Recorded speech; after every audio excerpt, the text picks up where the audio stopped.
All right, welcome to the home edition of Field Hockey Canada's One-on-One, an interview series where we catch up with national team athletes and coaches. Today I'm here with men's national team member Mark Pearson. Mark debuted for the national team in 2005. He's one of the most experienced players on the team.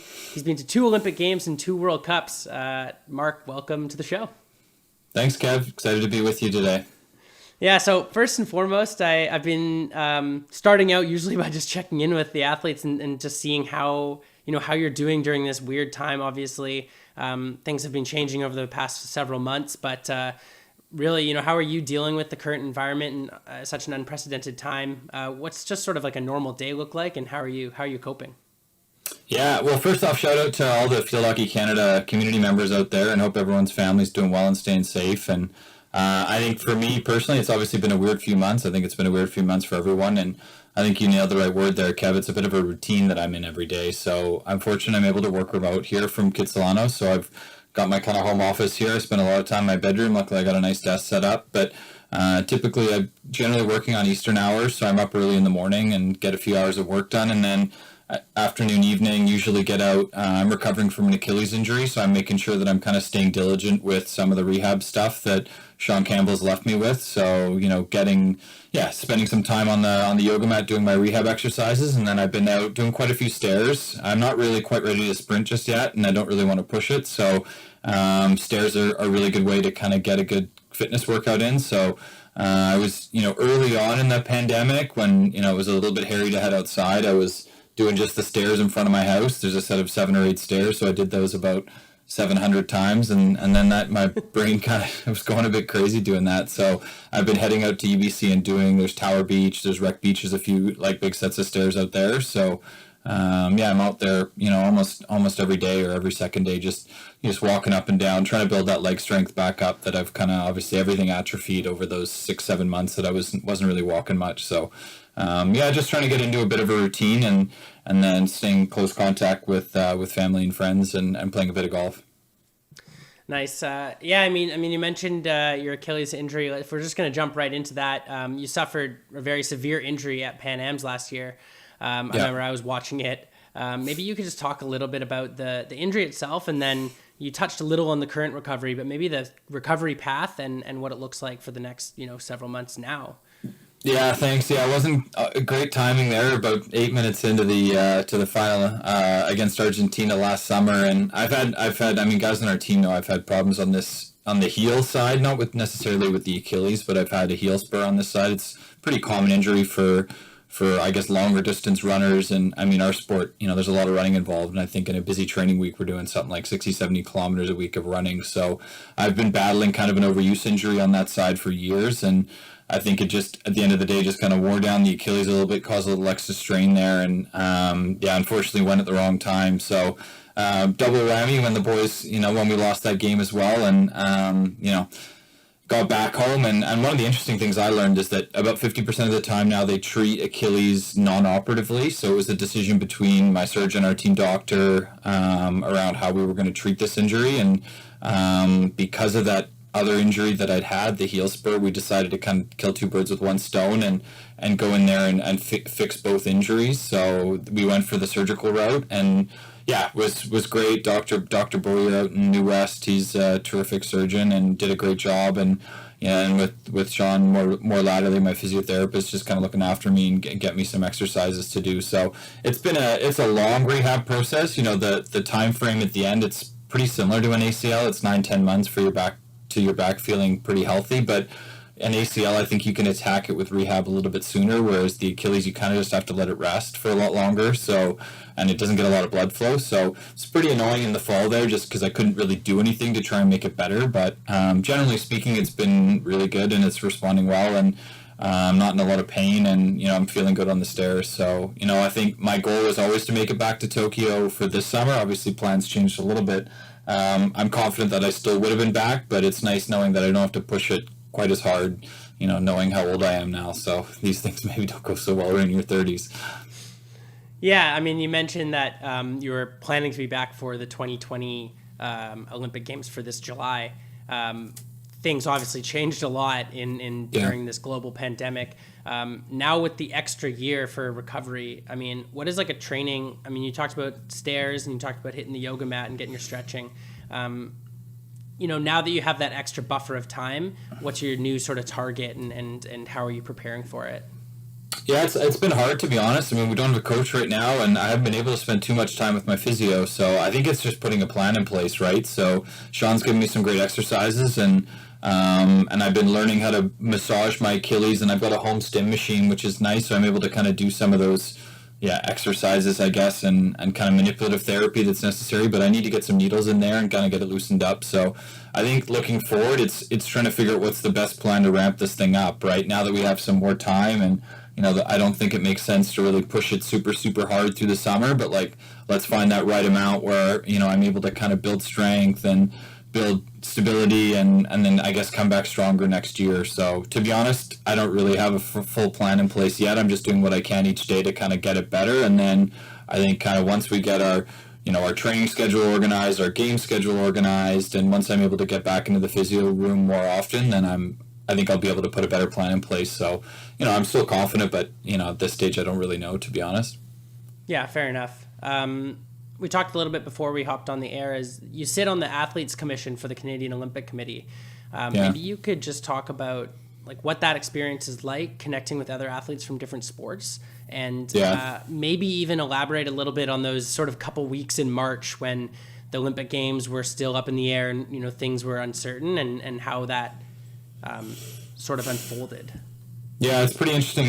It's a great group of athletes, actually. We're an elected body. I think it's 6 summer, 4 winter, and 2 kind of nominated by ourselves, by our committee itself. We're chaired by Shea Smith, he's both a winter and summer sport Olympian. He's an amazing guy. Track athlete, bobsledder, and then Rosie McClellan's our co-chair, who everyone knows is the double gold medalist. So pretty cool, pretty interesting people involved, and I guess the COC sort of leans on us for insights because they want to get that broader sentiment of the athlete community. And there was a ton of calls back in March when this, the COVID situation really flared up, and, the COC was looking to make decisions in the best interest of athletes. And, we as athletes, we're a representative body. We try and speak on behalf of kind of our athlete populace, but we're speaking to friends, we're speaking to teammates, we're trying to get a better sense of what people are feeling. And it was pretty stressful. I mean, trying to, inform the COC around what the best decision was. But I think at the end, we all knew we were making the right decision. I mean, when you think about it, I mean, we were pretty fortunate that we had qualified, but there was, roughly 50% of athletes hadn't even qualified yet. So, everyone's trying to adhere to social distancing rules and guidelines. And, some athletes were sneaking out under cover of darkness to keep training because they wanted to make sure they were in the best possible shape for X Olympic qualifier at some Y date between now and the 2020 games. And we were just thinking, this isn't going to make sense, right? We want to keep our families safe. And, on our team in particular, we got a couple athletes that are immunocompromised. We have parents that are immunocompromised. So we didn't want guys kind of coming and going. And at that time, there was just, there's more information now. Do we all know all the right answers? I don't know. But I think at that period, it was going to be untenable. And I, commend the COC for taking that leadership position there because, especially when you consider half the athletes hadn't qualified, there was no way this was going to be done safely. So, I think right decision. And again, our role is just really to inform and collaborate and have chats. And, Dr. Mike Wilkinson at the COC is the chief medical doctor. He was amazing, and he was kind of keeping us informed every day of what the latest developments and updates were, and talking to his medical counterparts and trying to figure out what the right decision was. And, we were just sort of informing him on how we were feeling and what our teammates were feeling, and then so we could the COC could make that kind of collective decision. So, yeah, just kind of happy with how it all worked out, and happy that we did take a leadership role there. Yeah, I remember at the time it felt very dramatic, and there's so little information that was publicly out there. And then looking back, it really definitely feels like the right decision, and it was at the time as well. So good on you for being a part of that. When we're talking about Olympic Games, I mean, you went to the 2008 Olympic Games as a young buck, and then 8 years later made it back to Rio with the team. Maybe you could just talk about the Olympic experience and some differences you noticed from being a young guy in the team to a more veteran guy back in Rio. Yeah, the first games were really overwhelming. As the youngest guy in the team, I'd kind of done really well and played well to kind of make it into the squad, but I was by no means a guarantee. So it was kind of, I went in wide-eyed, and the Olympic Village is one of the craziest, coolest. It's like, I tell people all the time, it's kind of the coolest collection of physical specimens, because it's all the biggest athletes and the smallest athletes and the widest athletes and the skinniest athletes. Like, it's just this amazing collection of kind of human shapes and bodies. And you get the basketball players, the volleyball players. You know, I'm let's say 6'1" for sake of this interview, over 6 foot. And yeah, I feel super short in there because there's all these 7-foot basketball players and stuff. So, you know, looking back, I was a little bit overwhelmed. I think my play improved as the tournament went on. I was definitely pretty nervous early. I was early in my career. I wasn't really comfortable with that environment. And yeah, I think the Rio experience was a lot, I think, more special for me personally, just because of the journey it took to get back there. And, you know, I think a much more critical member of our team, and I'm one of the leaders of our group. And, you know, the disappointment of not making the London games, which would have been amazing, kind of, you know, one of the homes of our sport, and, you know, got tons of family over there, was pretty devastating. And so for us to kind of pick ourselves up off the ground and, you know, get back to where we wanted to get to with the kind of a different roster was pretty darn cool. So yeah, I think that, you know, in sport, it's more about the journey than it is the destination sometimes. And I think that 8-year journey was pretty, you know, when I reflect back, it was full of ups and downs. And yeah, that Rio one was kind of a great cap off to that. And then I think our team's just kind of kept that momentum going since that Rio qualification. And the last few years have been, yeah, I think, you know, as it stands now, I think we're, if not the highest, but probably the highest Canada's ever been ranked. We haven't qualified for back-to-back majors since the early 80s. So, you know, pretty special times for our group, and just privileged to be a part of it. Yeah, we talked with Gordy last week about the team's ability to pull off these super clutch wins. I mean, qualifying in the fall, and then, I mean, qualifying for the World Cup and qualifying for the Rio as well in these dramatic situations. Maybe you could just talk about the team. I know you weren't on the field for the one in the fall, as we talked about before, yeah. But maybe you could talk about this team's sort of uncanny ability to clutch up in the moment and deliver big wins. Thanks, Dave Carter. I think he's the best shootout goalie in the world, so that certainly helps. But yeah, I think, you know, we've got a bunch of guys now that are pretty experienced and pretty comfortable and confident in those roles. Like Gordy's one of them. Adams, I mean, he scored two goals to send us to the games. I'll throw myself in the hat of someone that typically takes a shootout winner. And I mean, you know, I think it's pretty. I mean, you know, some will say luck, and certainly luck's a part of it, but I think we're 7-8 or 8-8 in terms of shootout wins over the course of my career, which is pretty amazing, and qualified for 2 major games. And I mean that, yeah, I mean, they've been hugely influential and impactful in terms of getting us to where we want to get to. So yeah, I think goaltending's part of it, a little luck, and then I think a group of guys now that are pretty comfortable and confident and just kind of going out there and executing and knowing what we need to do to get the ball across the line. So yeah, it's the finest margins in sport. And, you know, a couple of those go the other way, and maybe I'm not sitting here at 32. Maybe I retired a few years ago. So, yeah, no, it's been a great process, and it's been a ton of fun. So, like we said, you were sidelined for the fall qualifier with your Achilles injury. What was the perspective being? I mean, surely you wanted to be on the field, and then especially when it came down to crunch time, I'm sure you wanted to be out there. But what was your perspective to that whole game, especially at the end? It was absolutely miserable watching. It was just such an emotional roller coaster. I much prefer to be on the field where I can at least try and impact the outcome, you know, win or lose. So, you know, full credit to the guys to go out there and do it. Pretty amazing weekend, and especially coming from behind the way we did. So, you know, my goal was to try and impact, you know, whatever 0.011% of, you know, possible benefit I could possibly have being on the sideline. I was trying to do it. So, you know, whether it was chatting to the forwards, whether it was, you know, getting secret angles of not secret angles, but trying to film corners from different angles and then send a text message to Bundy so that he could have a look at some of the corner defense from different areas and things. So, yeah, I was just trying to add value wherever I possibly could, just to try and, yeah, kind of push the guys forward. So, you know, I know it doesn't really mean a lot at the end. At the end of the day, it's the guys on the field that are getting the job done. So, yeah, I mean, it's just a fact of life, you know. And then in the lead up to it, the couple of months before, I was, you know, Bundy had let me take on a bit of a coaching role, you know, just working with some of the forwards and trying to talk them through things and take them, you know, I just took 3-4 guys aside and would do some shooting drills and stuff like that, and kind of kept me mentally motivated and allowed me to kind of push the guys forward and try and get that, you know, feeling sharp and feeling ready to perform on the day. So yeah, I just honestly just tried to do what I could to help, even though it wasn't that much, and then just mentally stress out on the sideline as we were kind of living and dying. So no, it was an amazing weekend, and so happy the guys got it done. Well, I mean, maybe that 0.1% did make a difference because you didn't win by much. No, that's true. Good point. What was it like being a home team? I mean, I imagine over the course of your long career, you probably haven't played at home in big situations that often.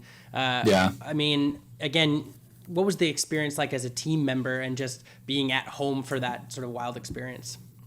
Yeah, it was great. I mean, so nice to see. We have got such a small community in Canada, but a very engaged community, and people care a lot about us. And to experience that moment with them was something that I think, and even the alumni piece. You can see after we scored that goal to win it, there was a couple of alumni members that got to Carter before half the team did, and people feel such a part of it, and that's kind of what's amazing and special about our sport and our community. So, yeah, it was really darn cool to kind of be a part of that. And share that moment with our sport or with our community here in Canada, because yeah, they do a lot for us, and there's alumni support behind the scenes and things like that. So it was really cool because I've never had that in my career. And I guess Toronto TO 2015 was on home soil. It was a great moment. I mean, we ended up beating Brazil of all teams in the semifinal to make a final, and the crowd was good, but I think, let's say the spiritual home of our sport is certainly on the West Coast here in Canada. So to have it in Vancouver was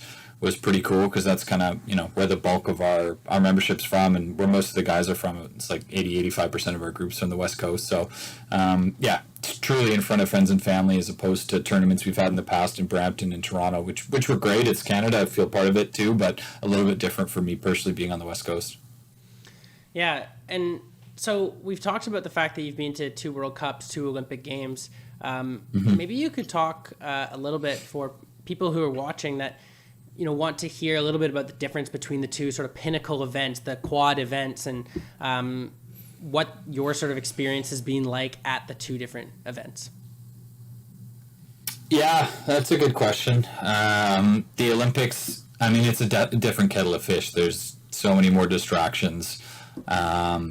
So much more, I think, overwhelming, I think, at times in terms of kind of what the moment is. And, it is the pinnacle of, amateur sport athletes in terms of the places you want to get to. But in our sport, the World Cup's kind of, no less important from a performance perspective. And, we pride ourselves on playing in the biggest tournaments and playing in the major games. And the World Cup's kind of sits up there right next to the Olympics as far as I'm concerned. So, yeah, I mean, when I look back on our team's performance, I don't think that any of the major games have been a success, in terms of where we want to get to. I mean, look, we're an underdog, getting to a major games is a major accomplishment, but once you're there, you kind of want to punch above your weight and, at least try and get somewhere you've never got to before. And, as I mentioned, we've never, I think the final missing piece to this group and the legacy I think we want to lead next summer is that we top 8 at a major games. And I think that's something that Canada's never done before. We're doing things that haven't been done in a long, long time more recently, and just qualifying for this upcoming Olympics. And so for us to make it to that quarterfinal would be unprecedented. It's something that would be an amazing cap off for our group. And, I think that's everyone on our team has kind of that goal in mind. So, yeah, I mean, yeah, they're different. The Olympics is bigger. The World Cup is equally as good from just like a pure hockey perspective, and how well prepared the teams are and how hard the competition is. So on the field, they're more or less the same. Off the field, one's probably a little bit bigger than the other. But, I mean, you saw the crowds in Bhubaneswar, 18 months ago now in India, and they were, that game against India, I mean, there's got to be 20,000 people crammed into a 15,000 seat stadium. It was electric. So, pretty special moment for me, just, as an athlete, just, playing in front of that environment. So, the games in China and in Rio, we didn't have that because they're not typical hockey playing nations. So, from a crowd perspective, that's what you want. You want to be playing in a place where they care about your sport. So, that's why the India World Cups have been pretty darn cool. Awesome. Well, I'll leave you with one final question here, Mark. Aside from hockey and getting back out on the pitch with the guys, whenever that may be, What are you most looking forward to doing once this, quarantine lifts and we have much less strict regulations? What are you looking forward to doing? Having a beer on a patio, and maybe some French fries. I've been very disciplined with my diet here at home, but no, it is nice to just get out and sit in a restaurant once in a while, and I think just be with friends and that sort of thing. So I know these are starting to open up, and I did have a patio beer the other day, and it was probably the best thing I've done in months. So yeah, just getting out and being with friends, I think really is the main thing. So it's as fun as Zoom calls are. There's something about human interaction that I think most people enjoy. So I think it's that human interaction piece that I'm missing. Yeah, fair enough. Well, you deserve it. Mark, thanks so much for doing this. Stay safe, and we appreciate it. Thanks, Kevin. Yeah, all the best.